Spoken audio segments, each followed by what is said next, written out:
ഒരുമിച്ചിരിക്കുന്ന അരയന്നങ്ങൾ. ഈ ഒറ്റ ഫാമിലിയാണെന്ന് തോന്നുന്നു കണ്ടത്. കുറെ ഇലകള്, കല്ലുകള്, അതിന്റെ ഇടയ്ക്ക് കുഞ്ഞു കുഞ്ഞു മുത്തുകളൊക്കെ, നമ്മുടെ ഉണങ്ങിയ ഇലകളൊക്കെ വീണ് കിടക്കുന്ന പോലെ ഒരു ഫീലാണ് എനിക്ക് ഈ ഒരു ജ്വല്ലറി കണ്ടപ്പോൾ. അതിൽ നിന്നും ഇൻസ്പയർ ചെയ്തിട്ടുള്ള ഒരു ജ്വല്ലറി പോലെ എനിക്ക് തോന്നി. അതിനൊരു മെയിൻ കാരണം ഈ ഒരു കല്ല് കണ്ടോ.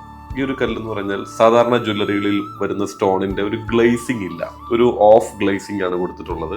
പിന്നെ അതിലേക്ക് ഒരുപാട് മുത്തുകളും കൊടുത്തിട്ടില്ല. ഇടയിലിടയിലായിട്ട് റെഡും റൂബി ഗ്രീൻ കളറിലും ഒക്കെയുള്ള ചെറിയ ചെറിയ മുത്തുകളാണ് കൊടുത്തിട്ടുള്ളത്. അതേപോലെ എല്ലാ ഡിസൈനിലും നമ്മൾ കാണുന്ന പോലെ തന്നെ ഇതിൻ്റെ അകത്ത് കണ്ടോ മയിലുകളുടെ വേറെ ഒരു ടൈപ്പ് ഡിസൈനാണ് ഇതിൻ്റെ അകത്തുള്ളത്. ചെറിയ ചെറിയ ഹാങ്ങിങ്സ് എല്ലാം വന്നിട്ടുണ്ട് ഇതിൻ്റെ അകത്ത്. ജ്വല്ലറി ഇങ്ങനെ കയ്യിലെടുത്ത് പിടിക്കുമ്പോൾ ഉണ്ടല്ലോ, അത് ഭയങ്കര ഒരു ഫീലാണ് കേട്ടോ. ഇത് ഓരോന്നും പണിക്കാരിരുന്ന് ചെയ്തെടുക്കാനായിട്ട് അവരുടെ ഒരു ഇൻപുട്ട് ഭയങ്കര രസമുള്ള കാര്യം തന്നെയാണ്. ഏറ്റവും മുകളിലുള്ള ഈ ഒരു ഡിസൈനിലെല്ലാം അരയന്നങ്ങളാണ്, ഒരുമിച്ചിരിക്കുന്ന അരയന്നങ്ങൾ. ഈ ഒറ്റ ഫാമിലിയാണെന്ന് തോന്നുന്നു കണ്ടിട്ട്. അതിൻ്റെ ഇടയിൽ ഒരു നല്ല ഗ്ലോ കുറഞ്ഞിട്ടുള്ള ഒരു ടൈപ്പ് ഓഫ് കല്ലാണ്.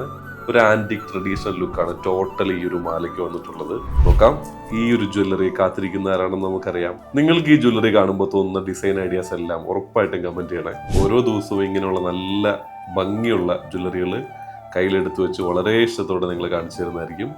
അപ്പോൾ പേജ് ഫോളോ ചെയ്യണേ.